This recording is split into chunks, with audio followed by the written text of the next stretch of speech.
una mujer que cree que es justo y bueno ser mujer. Una mujer que honra su experiencia y cuenta sus historias. Que se niega a cargar con los pecados de otros en su cuerpo y en su vida. Imagina una mujer que cree en su bondad. Una mujer que confía en sí misma y se respeta.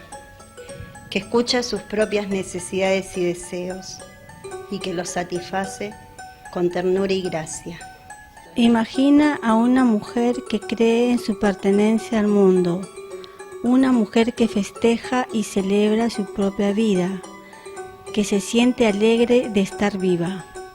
Imagina una mujer que ha reconocido la influencia del pasado sobre el presente, una mujer que ha caminado por su pasado, que ha sanado su presente. Imagina una mujer enamorada de su propio cuerpo, una mujer que cree que su cuerpo es suficiente tal como es, que celebra su cuerpo como compañero digno de confianza y sus ritmos y ciclos como un recurso exquisito. Imagina una mujer que abraza su propia sexualidad como propia, una mujer que se deleita en el placer que se da, que experimenta todos sus sentimientos y sensaciones eróticas sin vergüenza ni culpa. Imagina una mujer que honra el rostro de la diosa en su propio rostro cambiante. Una mujer que celebra la acumulación de sus años y de su sabiduría, que se niega a usar su preciosa energía de vida para disfrazar los cambios de su cuerpo y de su vida.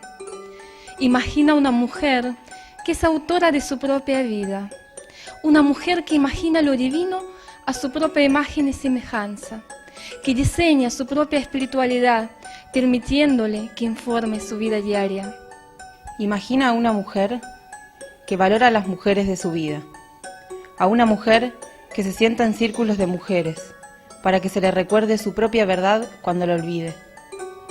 Imagina a una mujer sin vergüenza, que está llena de sí misma, una mujer poderosa, que está despierta a su propia verdad, una mujer valerosa, que ha asumido su justo lugar al lado de los hombres, una mujer sabia, cuyas creencias respecto a sí misma se reflejan en sus relaciones. Imagina que eres esa mujer.